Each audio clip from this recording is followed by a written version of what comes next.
together and assemble such a distinctive crowd. It has often been said that if the United Nations did not exist, we could have had to invent it. We would have had to invent it. I must confess, I'm not sure if we could or if we would succeed, given the many divisions and disparities that we find in the world today. And what I wonder about the Universal Declaration on Human Rights, whose 75th anniversary we marked just recently. Could such a declaration be truly universally affirmed by the 193 countries that constitute the United Nations today? Like you, I dare say I have my doubts. Doubts that reinforce my conviction that we must all do what we can with the global instruments that we have at hand, the Charter of the United Nations and the Universal Declaration on Human Rights. That is what we have assembled to discuss today. We are blessed to have with us the living document of a declaration that an earlier generation crafted.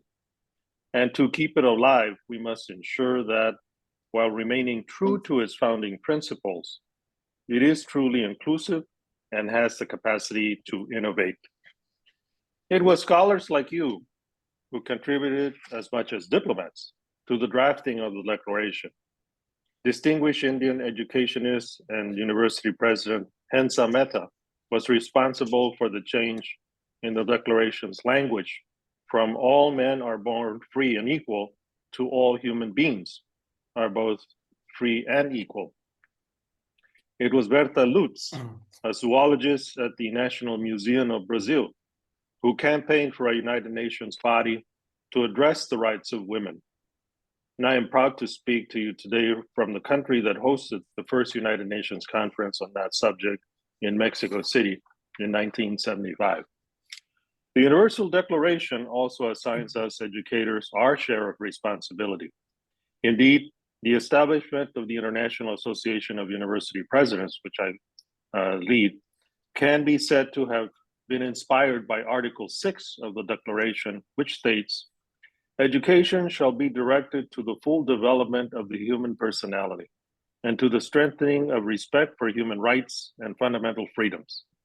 It shall promote understanding, tolerance, and friendship among all nations, racial or religious groups, and shall further the activities of the United Nations for the maintenance of peace."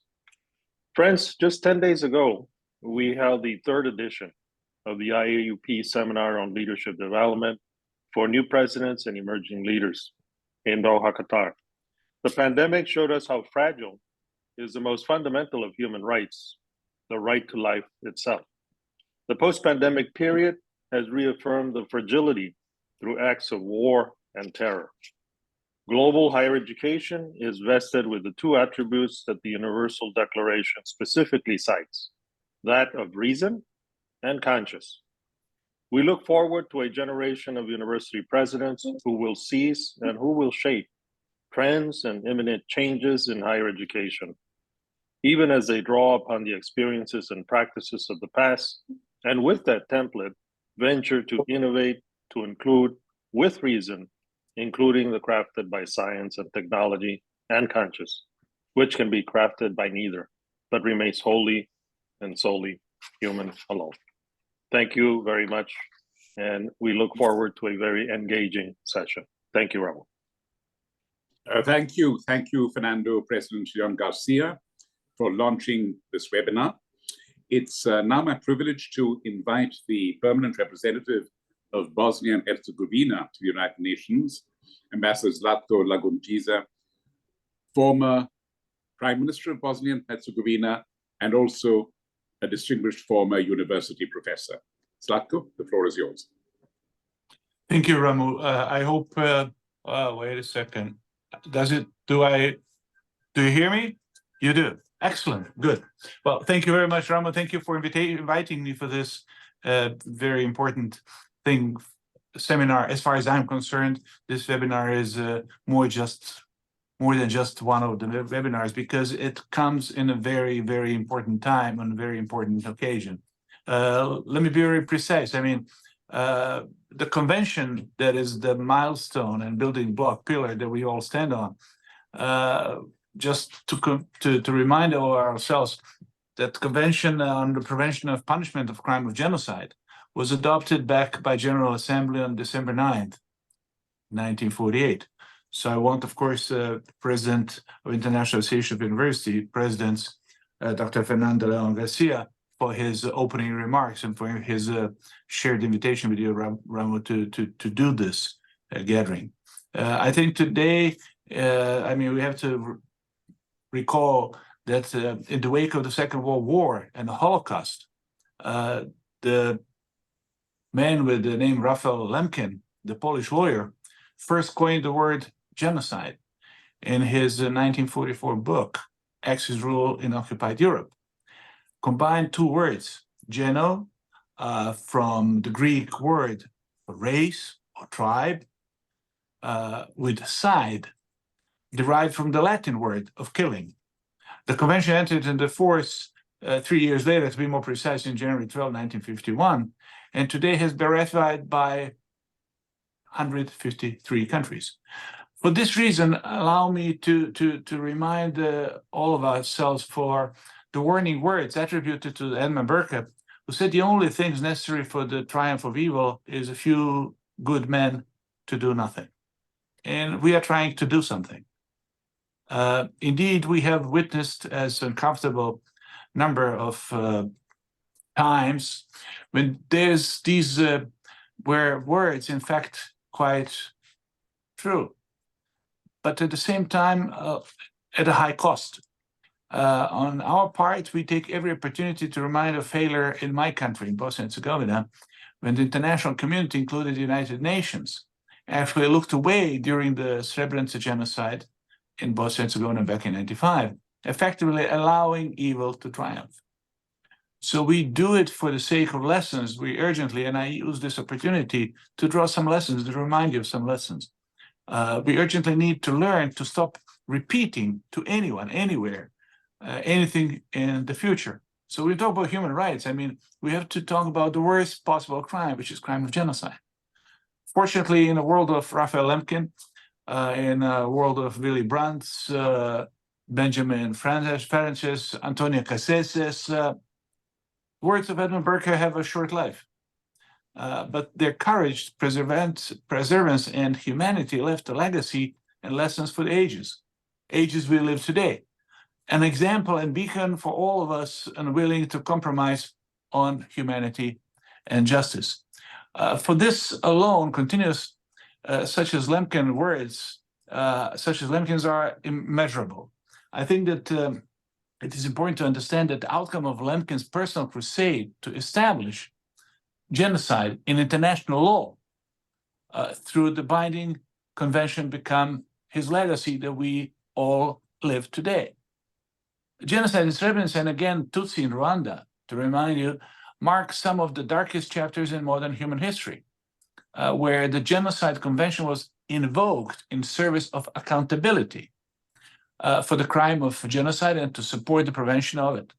Both gave life and voice to the Genocide Convention. So the first ever official conviction for genocide under international law was in the case of Jean-Paul Akesu for act he engaged in and oversaw as the mayor of Rwanda town in Taba. And in addition to 8 judgments rendered by ICTY, International Court Tribunal for Former Yugoslavia, on genocide in Srebrenica, 8 verdicts, and landmark judgment of ICJ was rendered in the case of Bosnia and Herzegovina versus Serbia and Montenegro, because it was the first time since the Genocide Convention was adopted in 1948 that the ICJ actually heard and issued a judgment that a state was actually held responsible for the violating convention. Through these judgments, I think, came in fact the greater realization of Lemkin's lifelong work and Genocide Convention so far. So today there is no law school or no discussion on human rights, any conversation of World War II, or any subsequent genocides that does not mention Lemkin's name.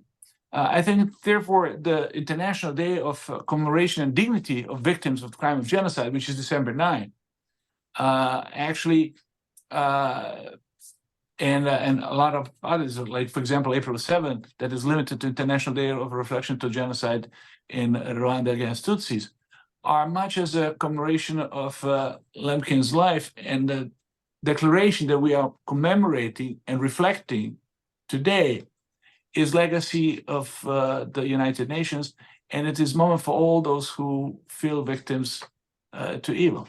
So, but I think more importantly, it should stand as a testament, and this reason why we're gathering today, as a testament to our dedication for this crime never to be forgotten.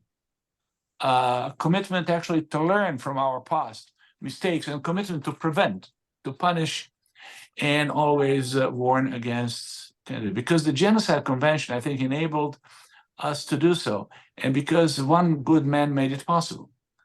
And we can do even more, but only together, by learning, understanding, and respecting United Nations defined international law and international law and order.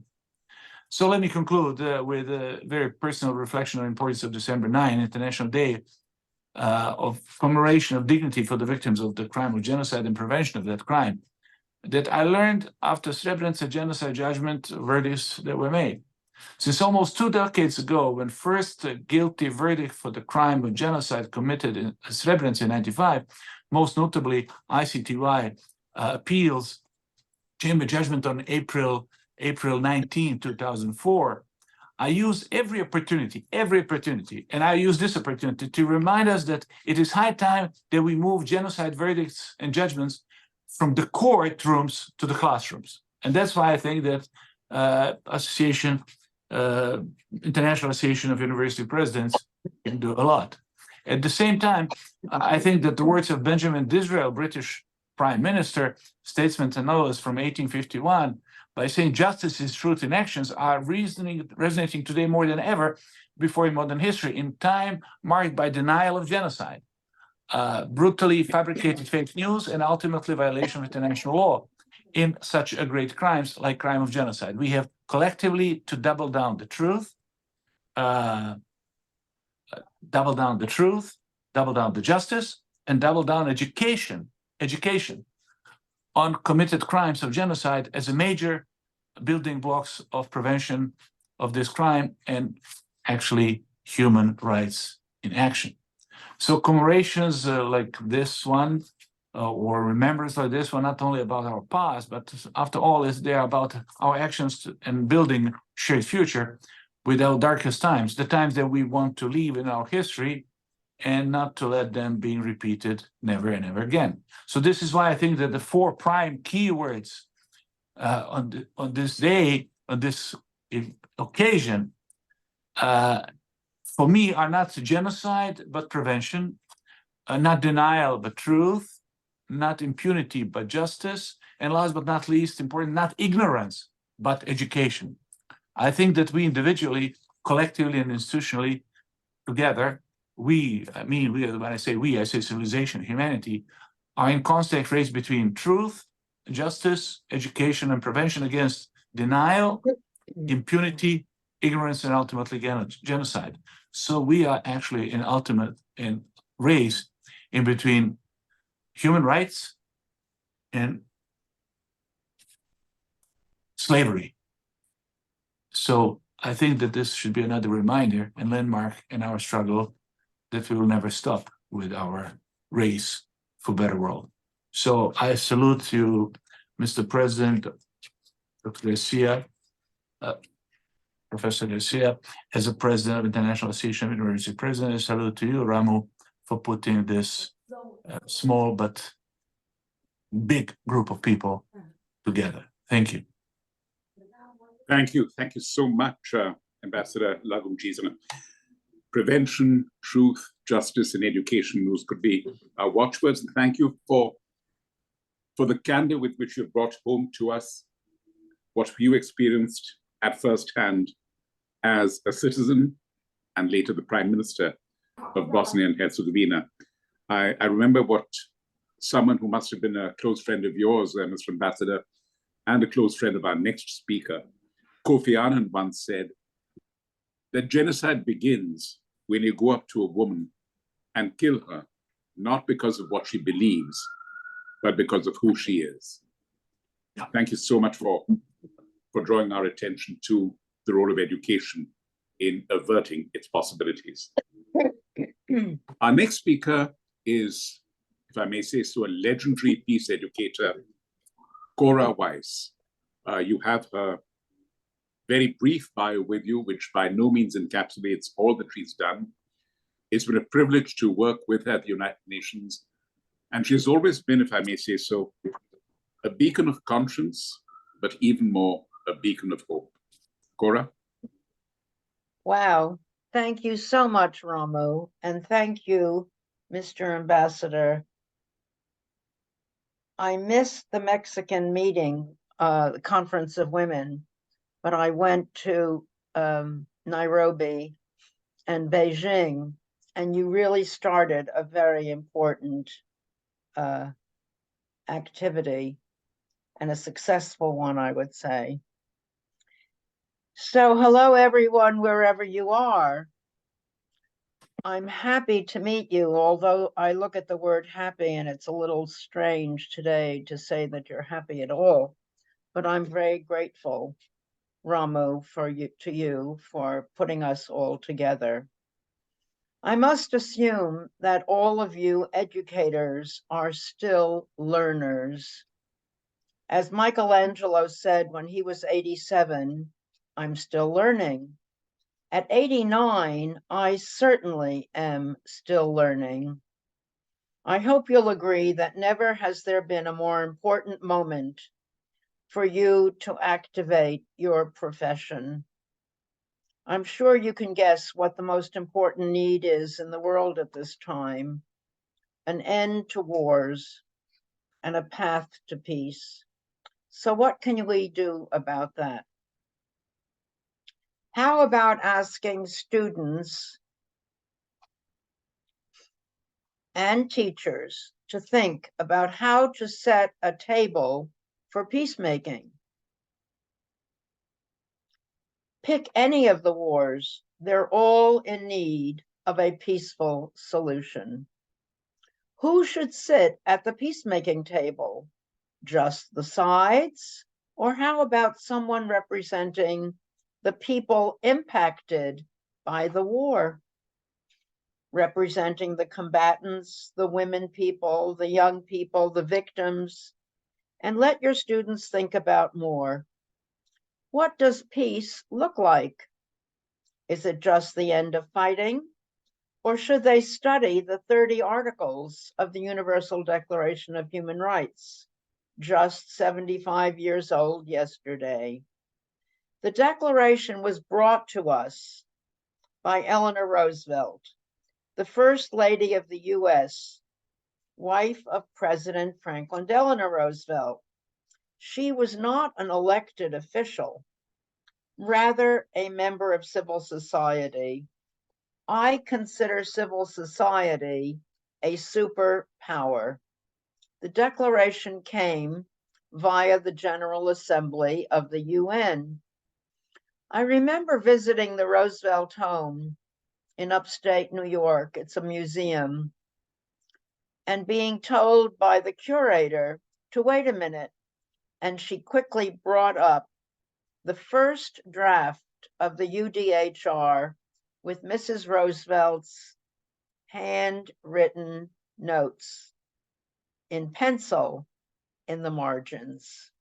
It was a very moving moment, and we never could imagine the importance of this declaration at that moment. The Declaration, as we've heard, speaks of all members of the human family. It refers to everyone, for all peoples and all nations. But it has not singled out women people, who in many countries are still denied equal rights. Equal pay for equal work, equal access to credit. The list is long. We don't find women at all decision-making tables or at peacemaking tables, with two significant exceptions. The Good Friday Agreement that brought the troubles of Ireland to an end had two remarkable women who wouldn't let the men continue at the table with new issues until they agreed to include and implement human rights. And the agreement to end the war against Vietnam had a few women. Nor are indigenous people or LGBTQ people or trans people or poor people referred to in the UDHR. And while the Declaration is a glorious list of rights, it still has gendered language, although we've just heard that some has been corrected. Speaking of men and women having the right to marry, and I think I saw the word brotherhood, leaving out sisterhood or otherhoods. Of course, the Universal Declaration of Human Rights is intimately connected to the Charter of the United Nations, which was created to save succeeding generations from the scourge of war. So, like the Charter of the UN, the Human Rights Declaration is really a peace statement. But we notice that nowhere does the Human Rights Declaration speak of the right to peace. Yet if all the rights it mentions were respected and implemented, there would be a lot more peace on earth than we have today. At the Hague Appeal for Peace Conference in May of 1999, we called for time to abolish war, and peace is a human right. There's also another international law that I hope you know about, but just in case, may I introduce you? It's the Security Council Resolution 1325 on women, peace, and security, unanimously adopted, on October 31, 2000. It calls for the 3 P's for Peter: participation of women in all decision-making, at all decision-making levels, and all levels of governance, and in peacekeeping and peace-building measures, prevention of violent conflict, and protection of women and girls during violent conflict. I was among the handful of women who drafted 1325, and now is being implemented around the world by a terrific organization, the Global Network of Women Peace Builders, GNWP.org. The Women Peace Builders go out, usually at the invitation of local organizations, and train local women in implementing the resolution at the national level, where they inspire the NAPs, National Action Plans, and at the local level, where they help local officials write LAPs, Local Action Plans. A woman trainer in the field has sent me a list of successes that they've had a hand in making happen, and of course, the persistent gaps. For example, the Côte d'Ivoire has enacted reforms prohibiting gender-based discrimination in credit access, addressing domestic violence, and removing restrictions on women's employment. It shows a commitment to women's equality. Costa Rica, Malawi, Mongolia, and others have introduced paid paternity leave and joined the Côte d'Ivoire in removing some restrictions on women's work. It might be a surprise, but the DRC has made significant improvements in financial inclusion for women and progress in cell phone use and parliamentary representation. Now, on the way positive side, Iceland, as you may know, is rated the happiest country in the world. And it's at the top of the list across all 11 indicators on women's rights. They include no bias for sons over daughters, no legal discrimination against women, or intimate partner violence. Would you believe that China and Nicaragua lead in prohibiting intimate partner violence, indicating the state's obligation to protect women's rights? But the GNWP women who have helped with those, who have helped make those successes happen, conclude, quote, while strides have been made, persistent gaps demand collective action. As academic leaders, let us commit to fostering education, research, and advocacy to address these challenges. Despite the lack of attention to women in the UNDHR, there are many UN mechanisms supporting women's human rights. I have a list which would be too long to read, but there are rapporteurs, there are commissions, there are committees, and of course there is CEDAW. Sorry, the principal optional protocol on the Committee on the Elimination of Discrimination Against Women.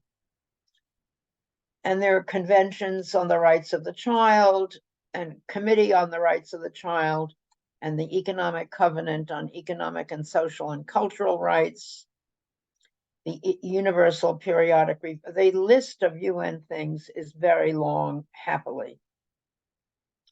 And there are special rapporteurs on violence against women, on human rights of internally displaced persons, a rapporteur on extrajudicial, summary, or arbitrary executions, the right to food, and so forth, more.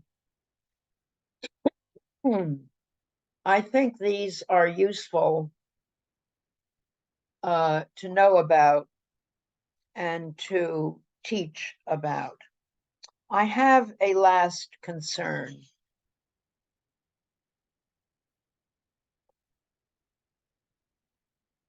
What is this on Zoom that I just got? Can you hear me? What happened? We can hear you perfectly, Cora. Please continue. Okay, I have a strange screen message. Uh-oh. So in any event, my last concern is the following. Two activities have been happening at the same time in the world.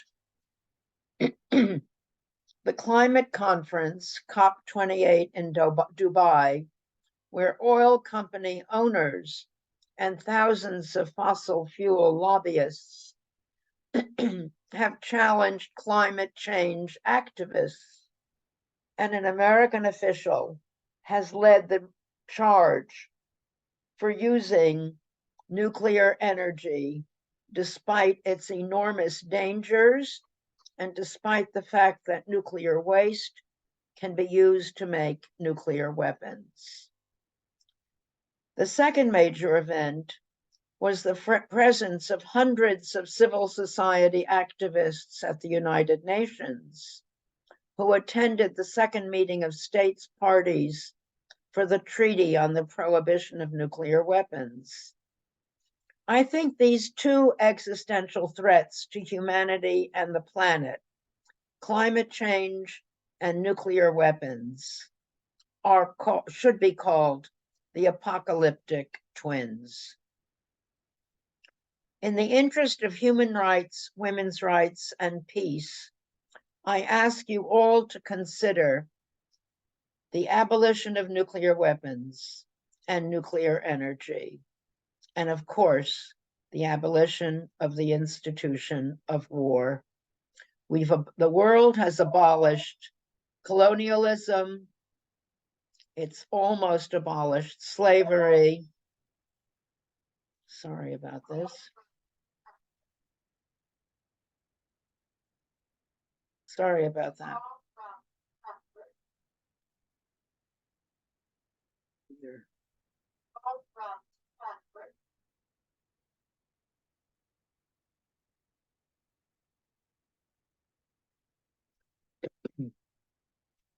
So that was an unfortunate interruption.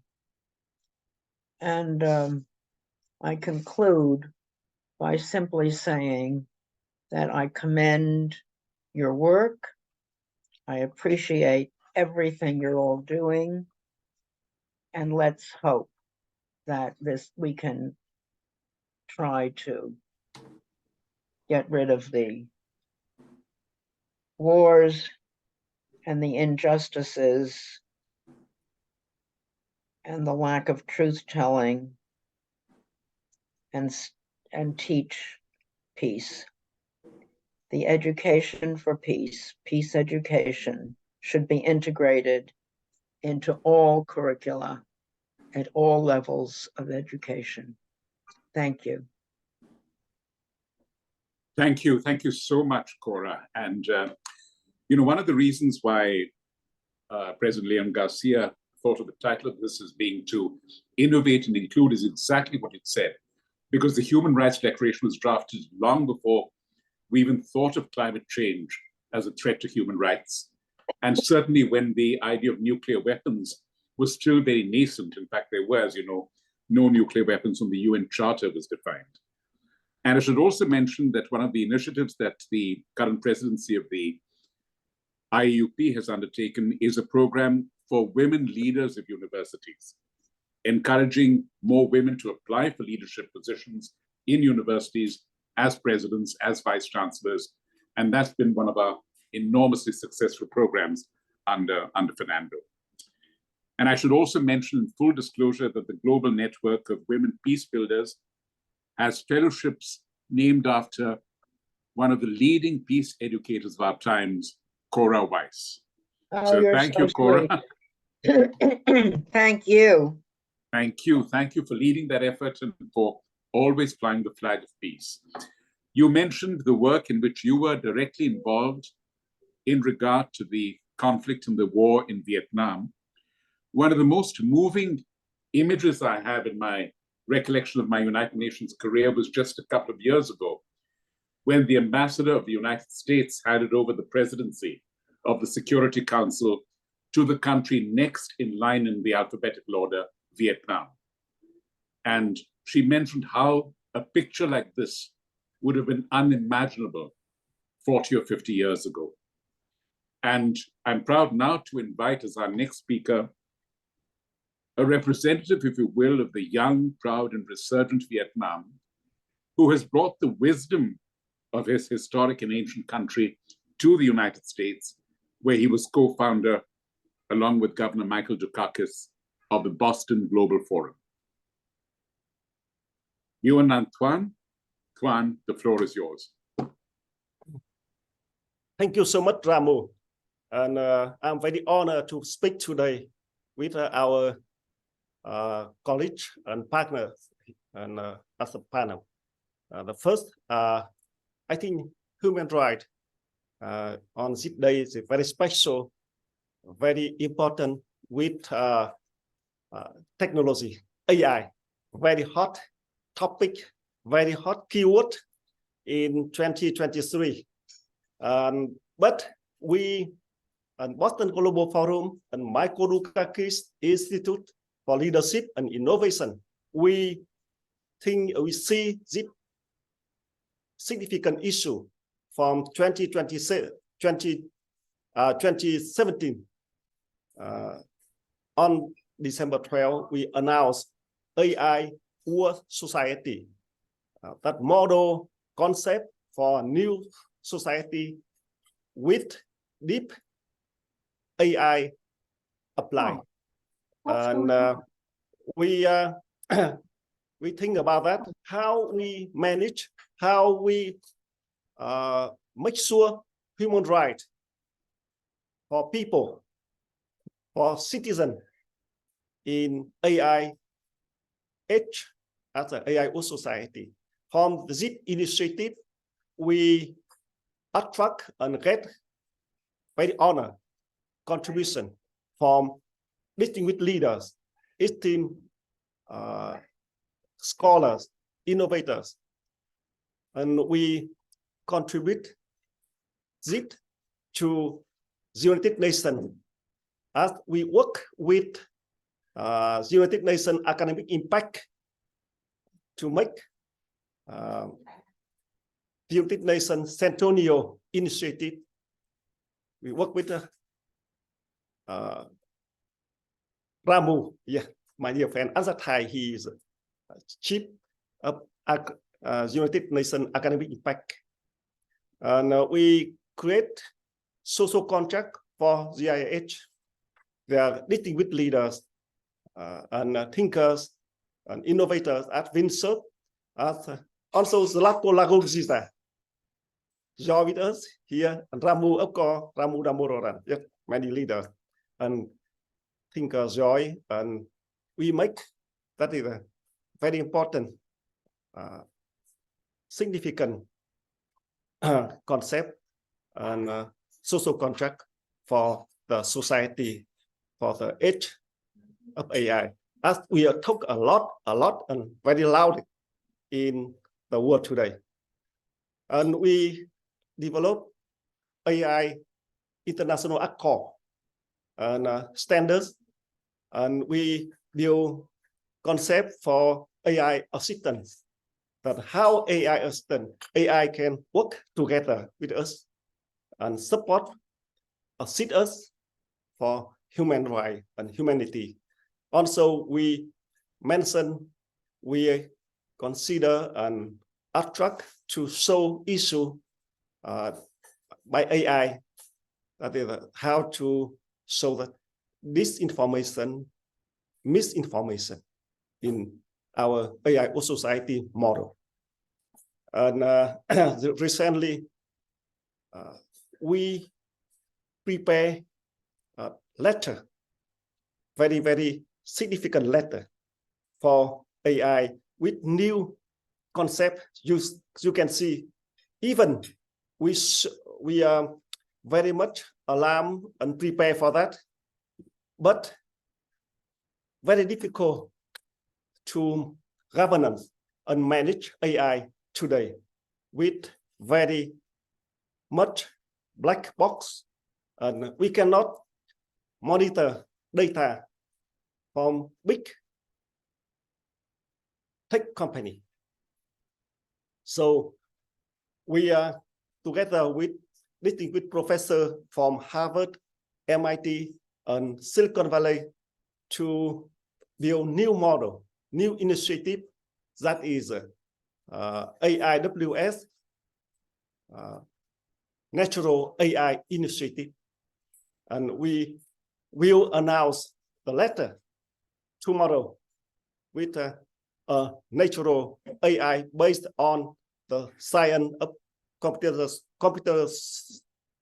science, physics, biology, and neuroscience, policy and society significant.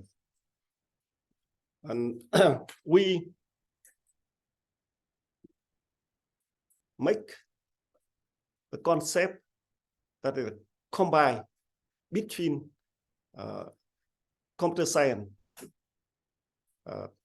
and machine and human, because now neuroscience very advanced and developed very much, and we can interface and integrate it between human being, neuroscience, and computer science, machine learning, deep learning, something like that. So we will show all challenge threat from AI now. Even AI now very advanced with great achievement at ChatGPT and many model for AI.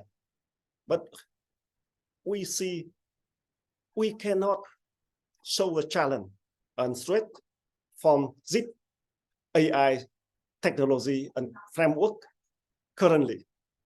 So we have new concept. We will announce tomorrow. We hope all of us today will join with us to contribute to build a better world with AI. And that is our work. That is a human right for AI in AI for society. Human right for technology. Very important issue. And I hope United Nations Academic Impact continue work with us to do with this initiative. And Ramu Damboran continue work with us now very much for our ZIP initiative. And we attract and encourage and a lot of leaders and distinguished thinkers join and contribute. We have some section, some for do some areas in it. For example, in technology and science, and in society, in policy, in government, and public engagement. And we hope, yeah, we can make some very important significant conference at Harvard, April 30, and also we can do in some another country at India, Japan, and Rome. And we integrated human neuroscience with spiritual value, because if only technology, law, standards, convention, regulation, we not enough to build a good society and safe society. We need build spiritual values for it, and we work together with the spiritual leaders.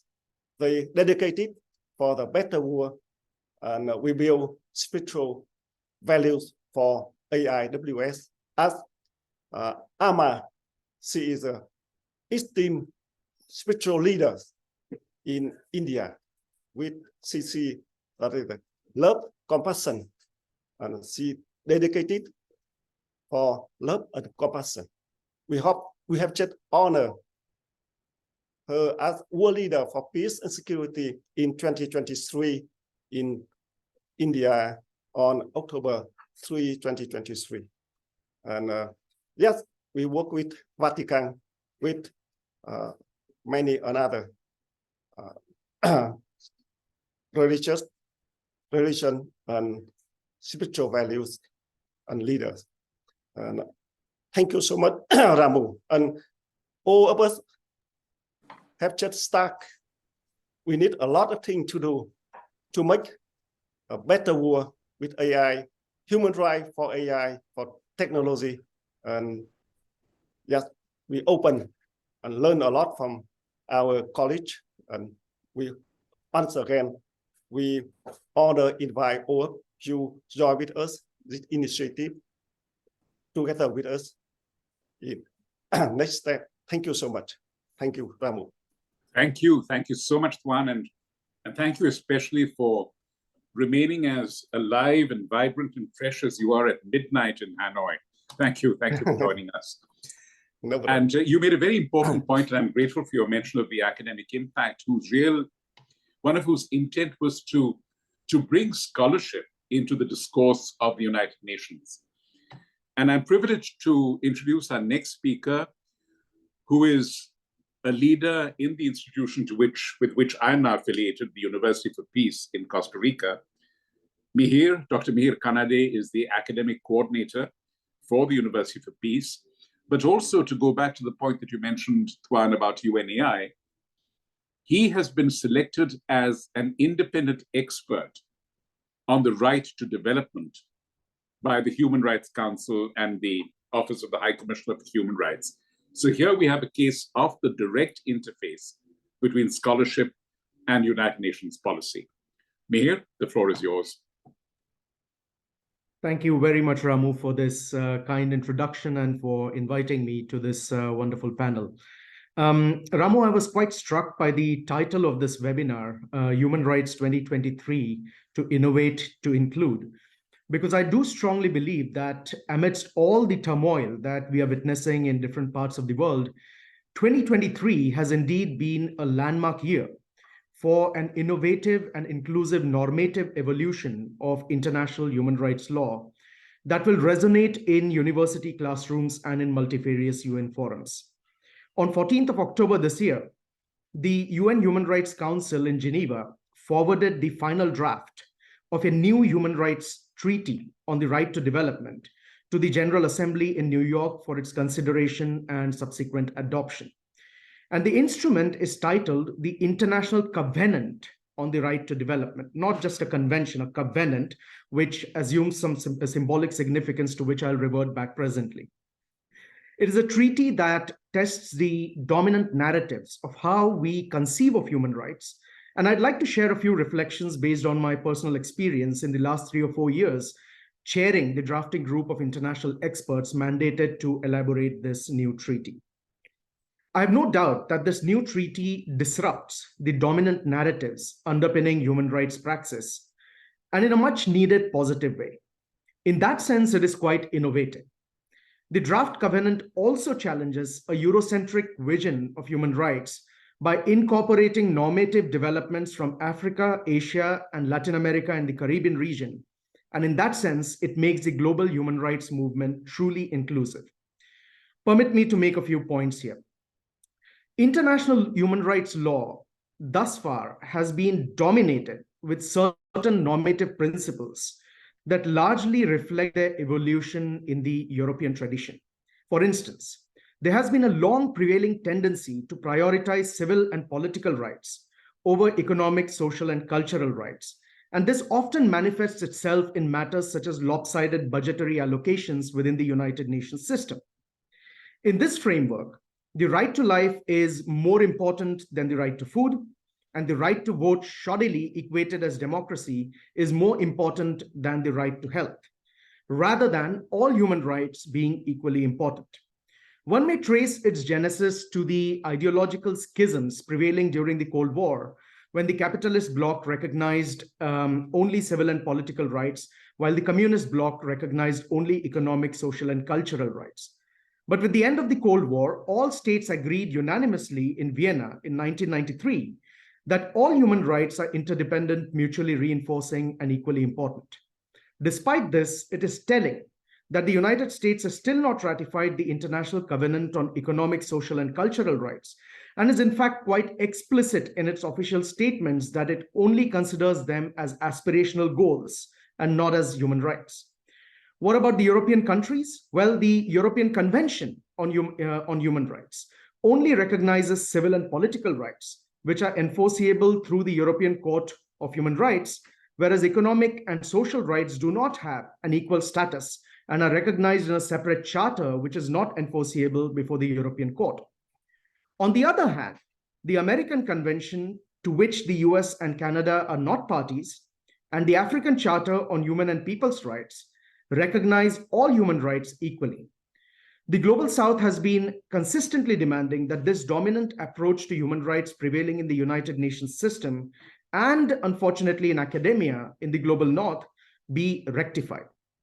Second, the dominant narrative tends to stress that human rights are individualistic.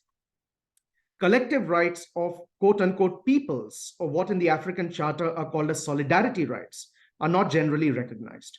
Again, it is telling that the European Convention does not recognize collective rights, not even the right of peoples to self-determination. Third, Under the dominant narratives, human rights obligations are owed only by states and to some extent by international organizations. But non-state actors, such as business corporations or individuals, do not have any obligations under international human rights law, not even the duty to respect human rights of others, that is, do no harm to human rights. Again, this is not surprising because it reflects the evolution of human rights in the European and North American traditions. The US-American Declaration of Independence of 1776 and the French Declaration of the Rights of Man of 1789 were fundamentally a rejection of the concentration of power in the monarchies and a claim that human beings are the true rights holders. Indeed, the European Convention recognizes duties only on states. That is not, however, how human rights are conceived of in other cultures and traditions. For instance, the African Charter and American Convention incorporate separate chapters on duties of non-state actors. The current dominant narrative also posits that states only owe obligations internally to those within their jurisdictions, and that there are no obligations to ensure that their national measures do not extraterritorially violate human rights of those outside their jurisdictions. In fact, during the treaty negotiations on the right to development, this was the explicit stand taken by the developed countries. Similarly, they rejected that states have a collective obligation to promote human rights and eliminate obstacles thereto. They also rejected that states have a duty to cooperate with each other in promoting human rights and development. This is where the new treaty on the right to development challenges these prevailing dominant narratives.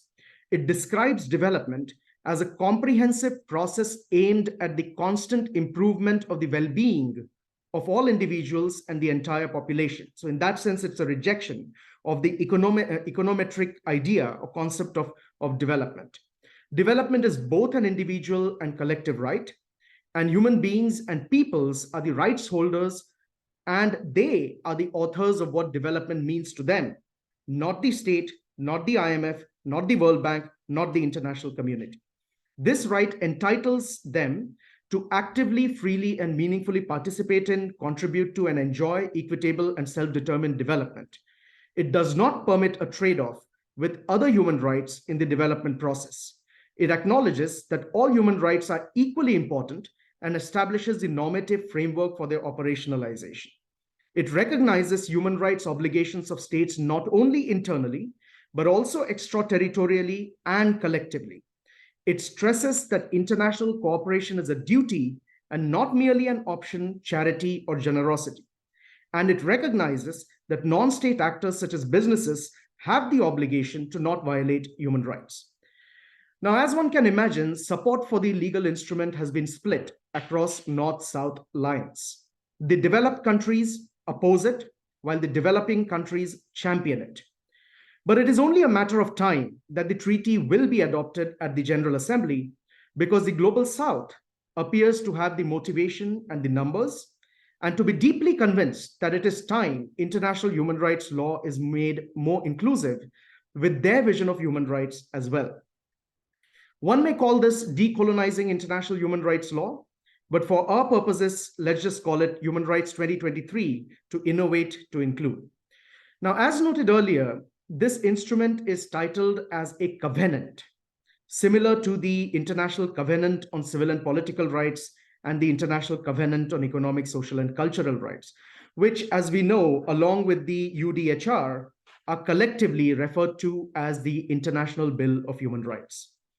All other core human rights treaties are titled as conventions, not as covenants. Now, the titling of this new treaty as a covenant is deliberate because it seeks to elevate the right to development to the same status as civil, political, economic, social, and cultural rights.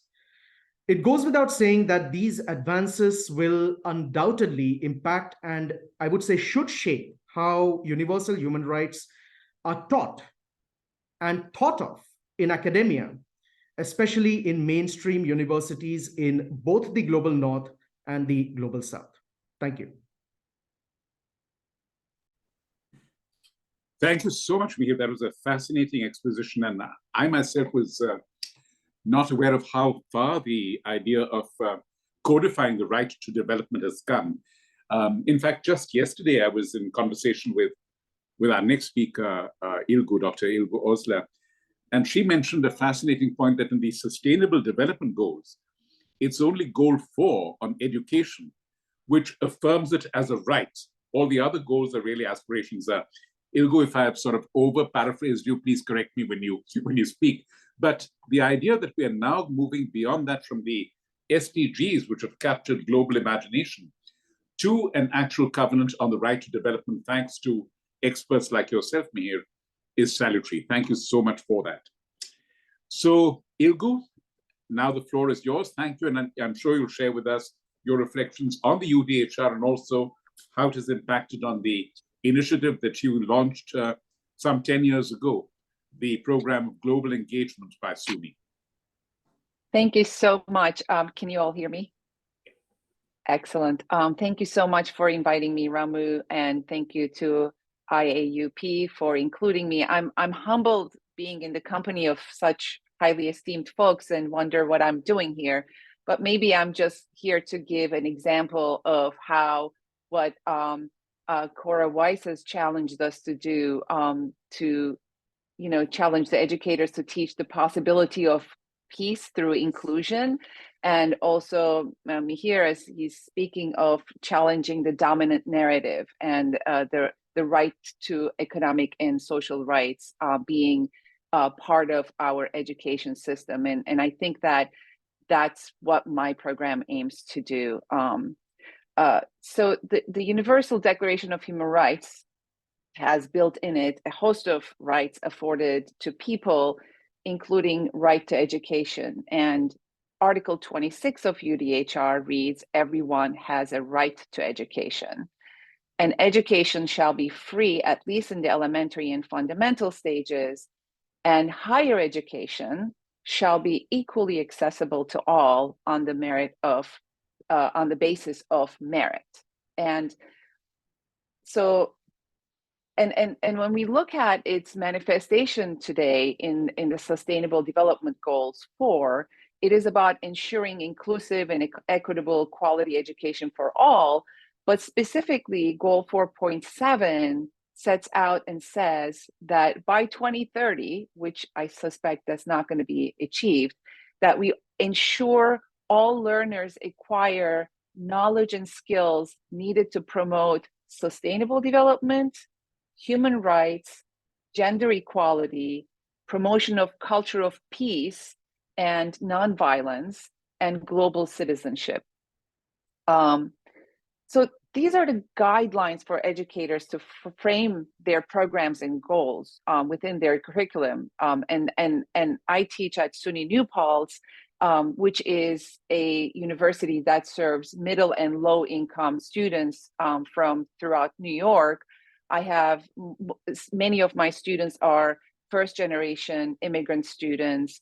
And so this program that I run in New York City, where students come to New York City and live in New York City and do an internship at a globally engaged place like the United Nations, and its surrounding NGOs that are trying to impact the human rights work at the United Nations, students get to build a globally engaged career.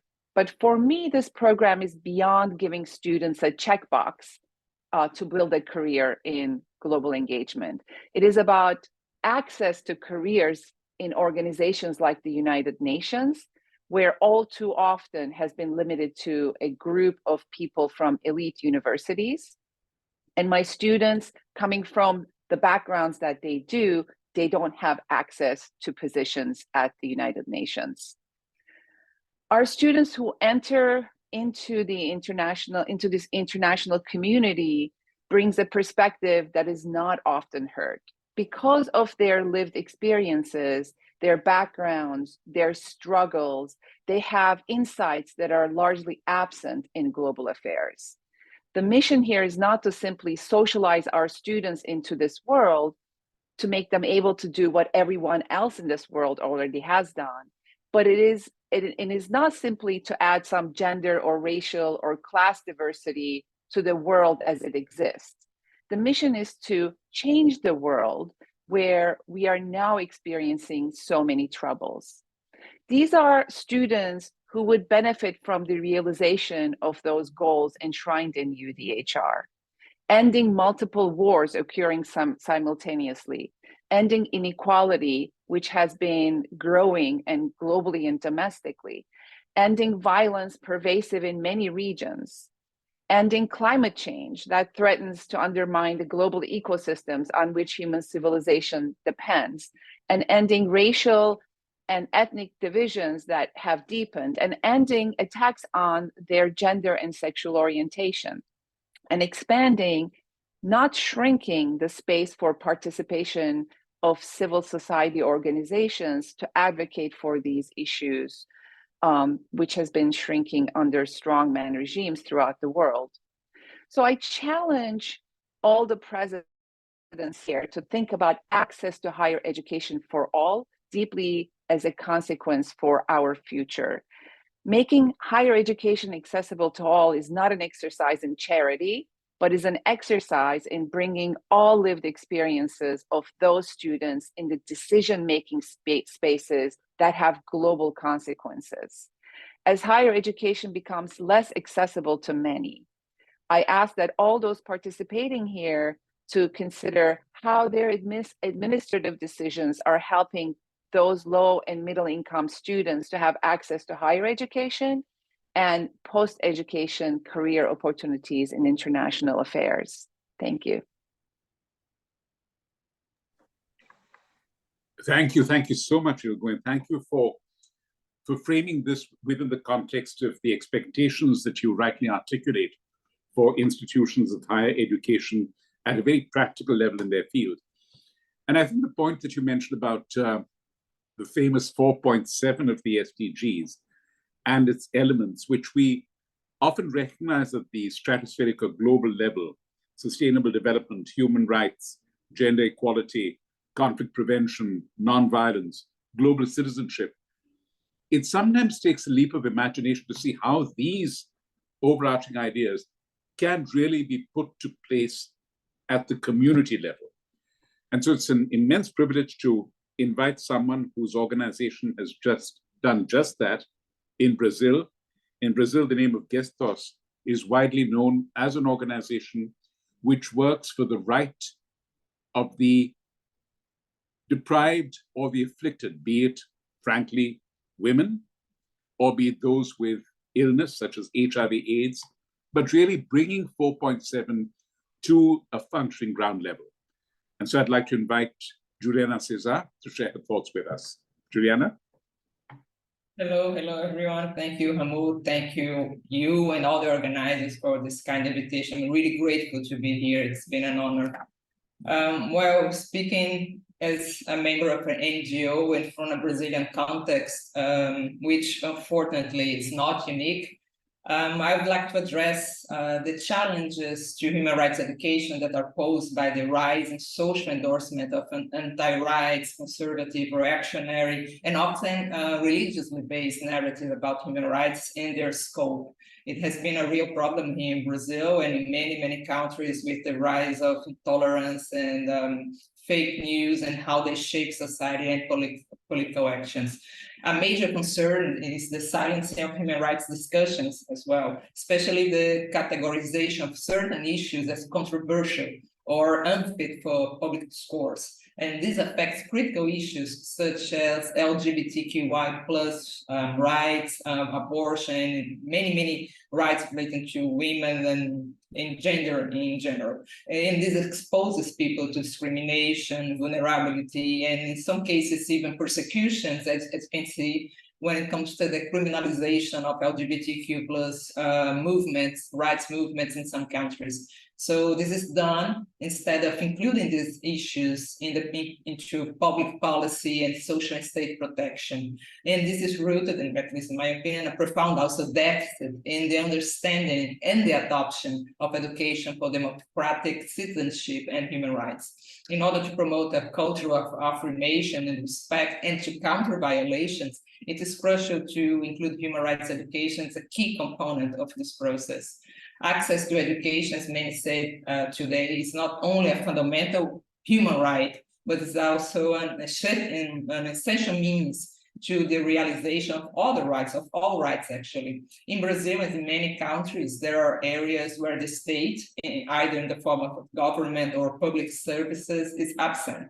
There are areas where organized crime will not allow the presence of the state, or they may not be financially attractive to the private sector, so they are deprived of many of the goods and services that we need for life in society. And many communities still need access to the services and to quality of life in general, in the absence of the state and left to their own devices by the private sector as well. The communities often rely first on themselves, and also they are usually supported by civil society organizations like mine or like many others all over the world. And they act as service providers, as public policy advocates, and also as human rights promoters, usually all at once. So you do provide the service, and at the same time you use education to teach or to transmit information and knowledge about how this deprivation of services is a human rights violation and how to demand your rights, be your own advocate. So in this sense, this role of civil society as civil society organizations will be crucial. The CSOs are already universally recognized for this role in promoting respect for existing human rights by holding governments accountable for the lack of services or for violation of those rights. But more than that, the CSOs also contribute to the active formation and recognition of human rights through our advocacy and political incidence efforts. As Hugo said, the political incidence of CSOs in the United Nations, for example, has propelled the recognition of rights. And this is important. This happened in multilateral settings, but also in domestic settings. And also the capillarity, the reach of the CSOs make them highly strategic actors and valued, or should be valued partners of governments in the promotion and protection of human rights. And beyond human rights education in general, the CSOs, so I have to speak from where I am, so I'm speaking a lot about the CSOs. The CSOs have a very important role to play in highlighting the need not only for the formal recognition of human rights, as I mentioned, like to be established, to be part of resolutions and be recognized by the states, but also for the material provision of public policies, of protocols, of frameworks, organization structures, and also adequate budgets to realize them. And to have all the protocols and frameworks and political will without actual budgeting is not a way to have a real political commitment to the realization of human rights. And also, I would like to say that one of the main challenges for human rights educators is to explain and avoid skepticism about the frequent gap between a human right and this realization that I just mentioned, to be able to actually experience one's right to its fullest, let's say, free of unjust limitations or restriction, and also with the mechanisms to provide accessibility to its exercise, as well as protection and guarantees against violations. Therefore, I think it's essential to promote human rights education that emphasizes that human rights are a construction. This construction is not necessarily linear, but it's marked by progresses and setbacks as life in general. So it's a result of processes that open up, and also, at least we aim to consolidate spaces in the struggle for human dignity and the recognition of human rights in general. And they require constant mobilization, and many say constant vigilance. So this full realization of human rights, in this sense, is, I don't know if it's because I'm a Latin American, but we always go back to that, is that it is essentially a utopia. It's always on the horizon. There are many twists and turns along the way, but it's the only way that we can really achieve a human dignity and a fair world, a fair and just world for everybody. We have to keep the walk. This dissemination of of the content of human rights should also not be limited by, let's say, theoretical frameworks. The human rights principles, they have to be translated into everyday life, not only by the realization of human rights, but also when having instances of human rights education, we have to make people understand how human right translates into their lives, into the lives of people, into everyday life. This is a problem very common in Brazil, where people think that they are so far away, they are something very theoretical, that they do not really apply to our lives. And we must dispel this false dichotomy that's been so common nowadays between individual freedoms and the protection of human rights, by showing them how human rights, they are so deeply linked to our lives, to personal lives. And in doing so, I think that we aim to illustrate the positive impact in the daily lives of individuals, and also dissipate those misconceptions that hinder their acceptance in general. And I think that these multiple challenges, they make the need for comprehensive solutions, and it's all the more urgent, at least for now. And at the forefront, I think this need for human rights education, and it will, of course, not start at home, as many try to limit it in this discourse against human rights, this anti-rights discourse, that it should be a decision of families how to teach them about rights and liberties. But it starts actually not only in families. It's okay to have it in families, but it must translate into other sectors of life, and starting in primary schools and all the way beyond to higher education. These principles and contents, they must be based also on international agreed human rights principles, since in many countries you cannot really trust now the governments to really respect human rights. We must ensure also that all populations, especially those in higher vulnerability, they are those needs, they are adequately addressed and also protected. We have also to promote a culture, I think, of open dialogue. Human rights issues cannot be seen as controversial or polarizing, but as essential components of a just society. Civil society organizations, then, in cooperation with government institutions or even for the private sector, the CSOs, they have a key role to play in creating those inclusive platforms for discussion, so that we can reach different perspectives and promote understanding and also empathy. It's also important to consider, to try to finish because of the time, I think, to consider also the reach and the role of the media. What we've seen is in Latin America, in many continents and many countries. But in the Brazilian case, when human rights issues were presented for a positive and rights-based approach, the media contributed to increase the understanding and respect for human rights. In addition, extremely popular programs like series such as soap operas, the famous soap operas of Latin America, they had the power to raise issues and stimulate discussion in society that shaped social approaches, and they actively promoted human rights-based perspective.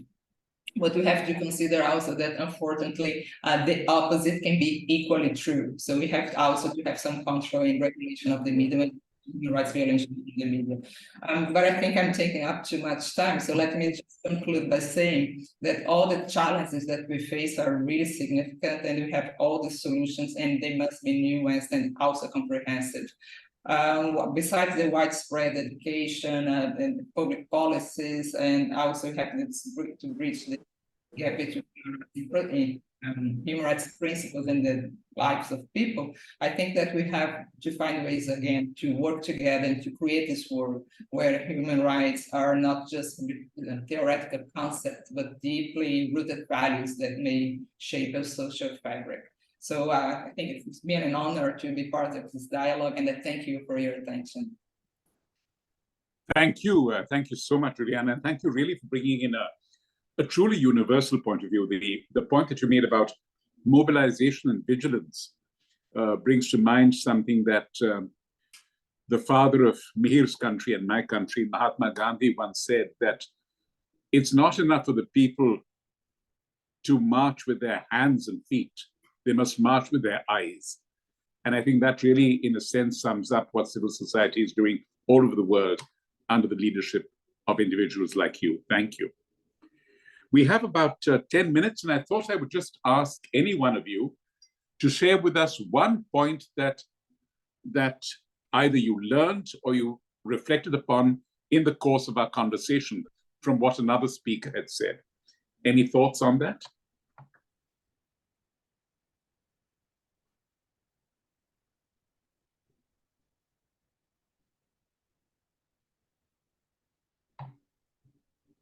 Cora, have your mic on, please, Cora.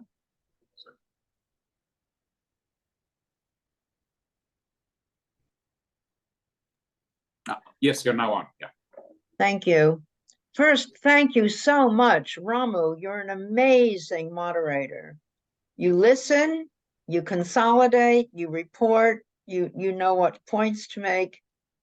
You're amazing. And thank you for bringing so many nice people together. They're all good, wonderful people.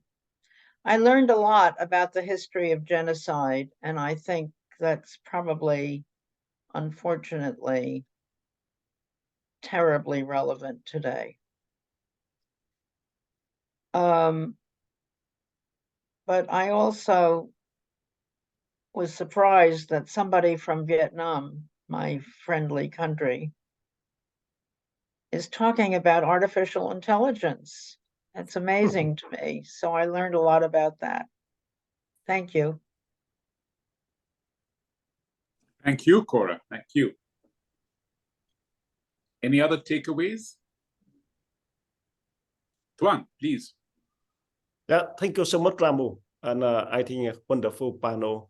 And why not we continue connect together and discussion more and group and with International Association of University Presidents.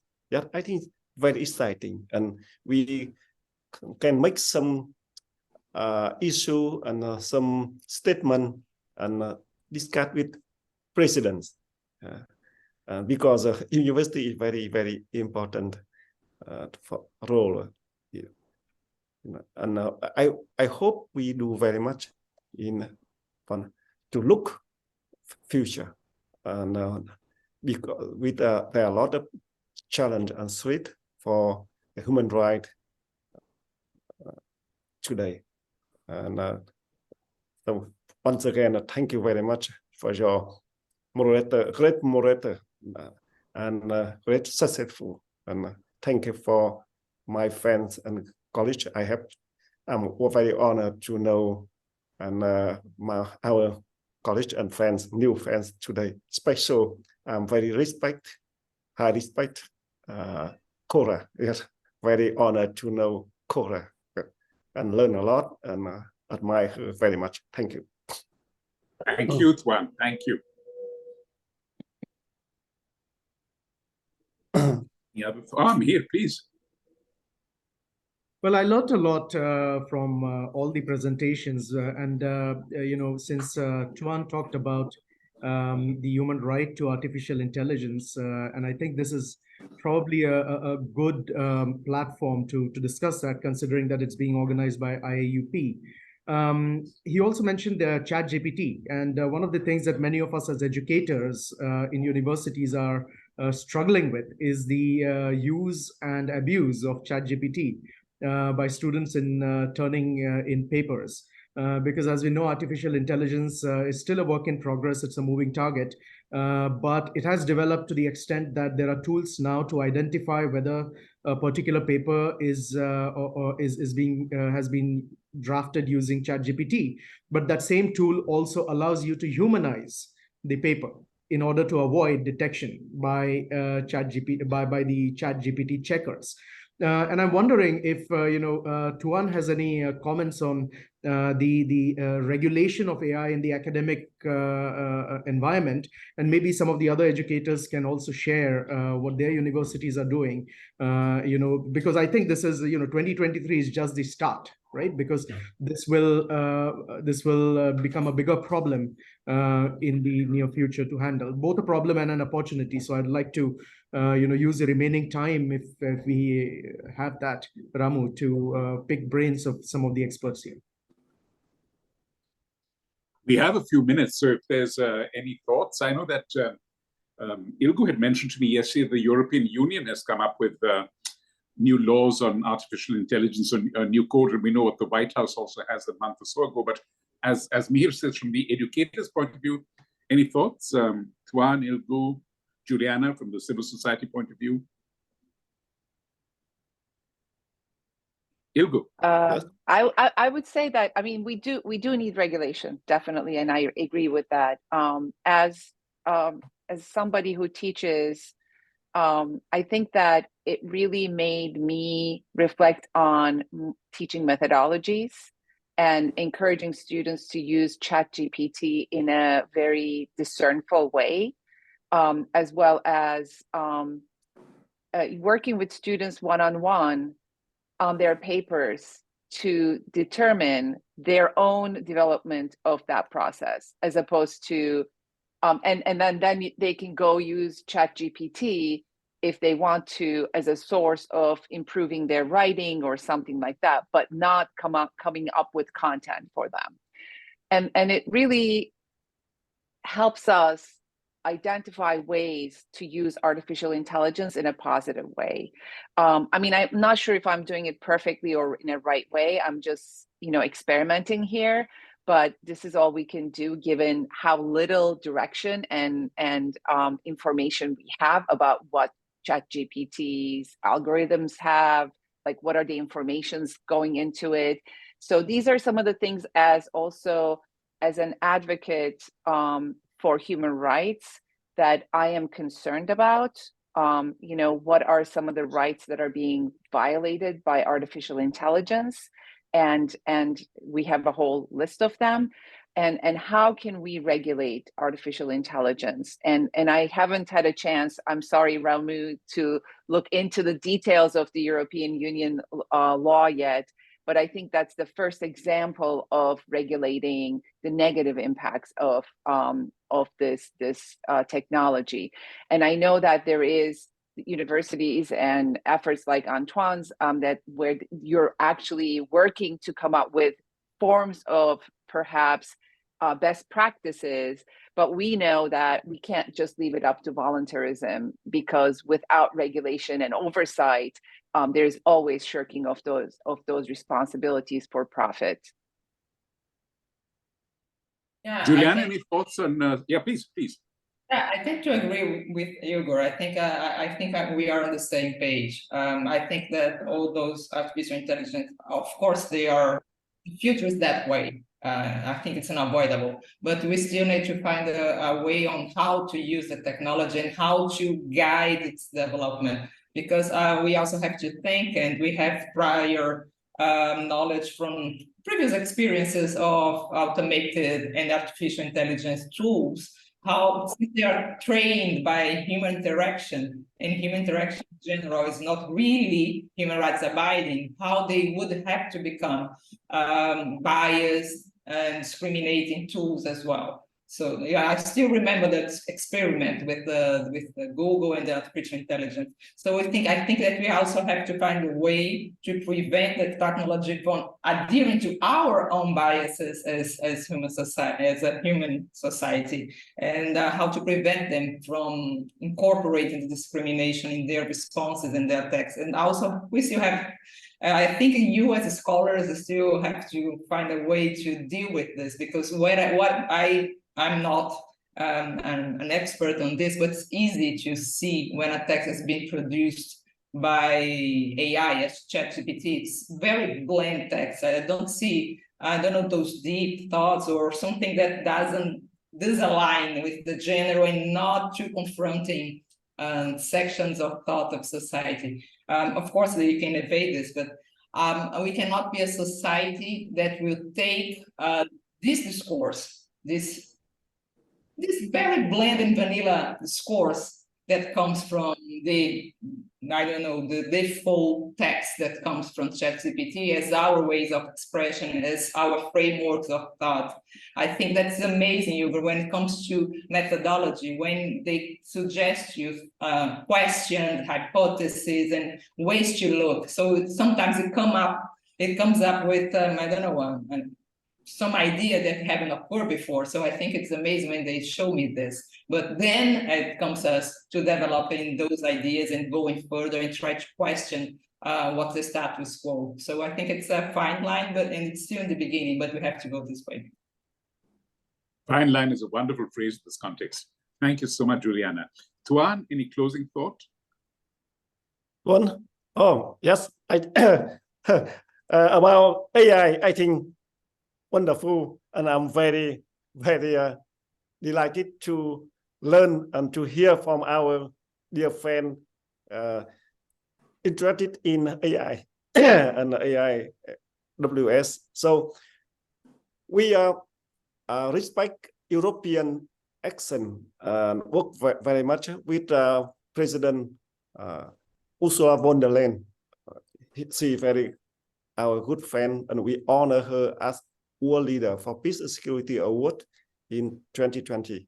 And and also with University for Peace, we are great to look forward to work very much with this issue. And as Ramu support and recommend connect, we are ready to connect and become a partner to do some things. And this is maybe very important issue to do first. That is the AI for peace, and human right we can do. And yes, Boston Global Forum, we are very, very much look forward to work and contribute for this issue and work together with our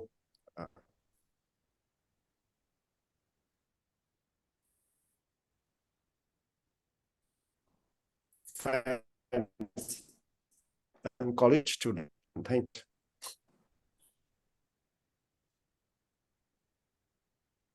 you.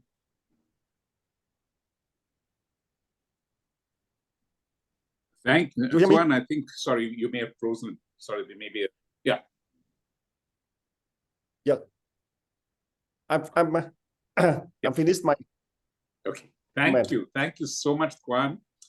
And my gratitude to you, to Cora, to Ilgu, Juliana, and of course Mihir and Zatko and Fernando, who had to leave a little earlier.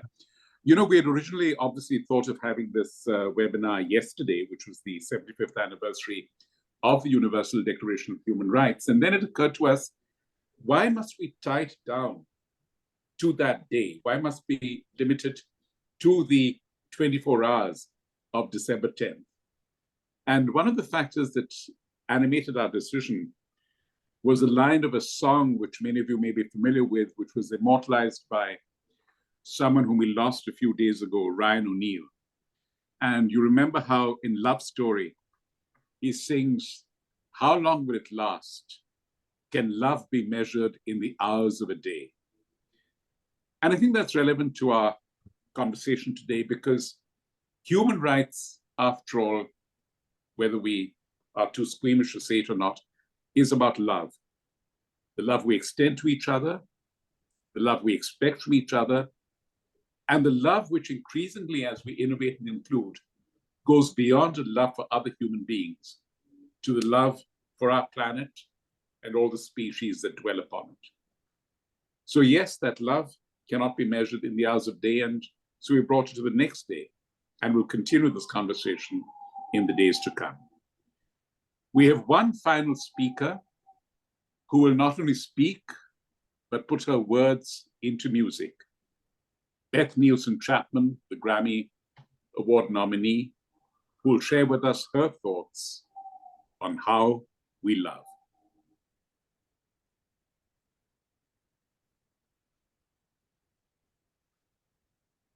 This is called How We Love.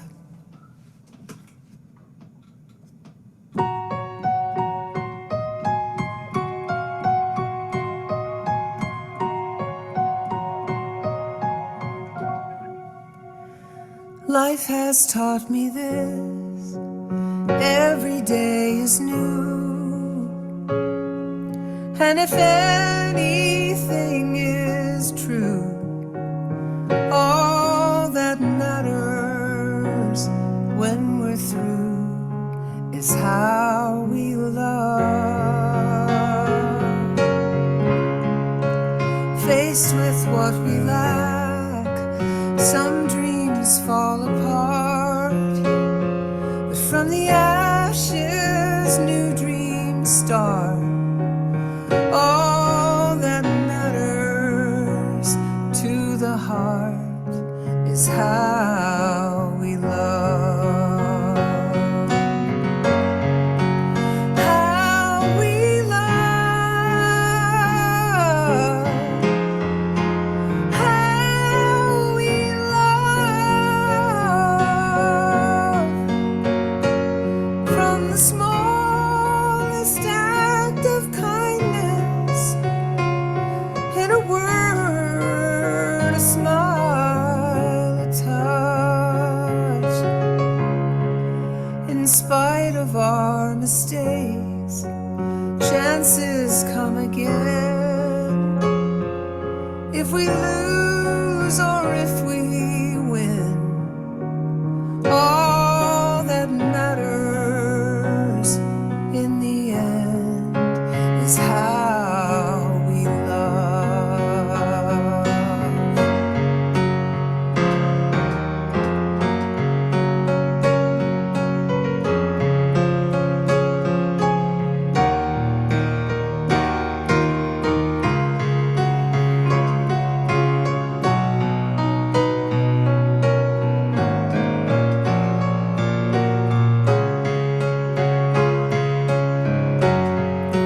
How we love.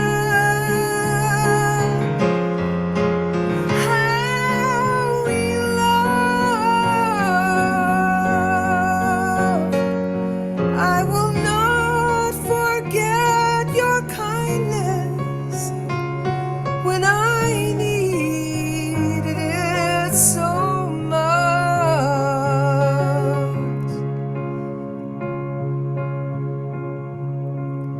Sometimes we forget, trying to be so strong in this world of right and wrong. All that matters when we're gone, all that mattered all along, all we have that carries on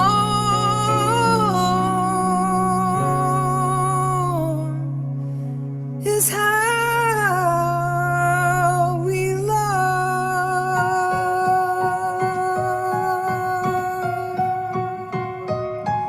Ooh.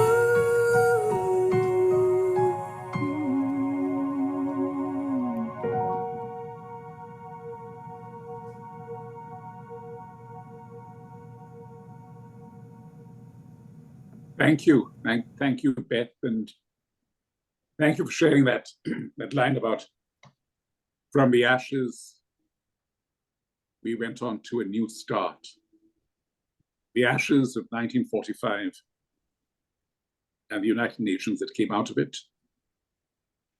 the ashes of the Holocaust and the Universal Declaration that emerged as a new start. And thank you, each one of you who've joined in listening in, and to each one of you who've joined in sharing your thoughts on this commemoration of Human Rights Day. Have a wonderful day and time ahead. Goodbye. Thank you. Thank you. Thank you.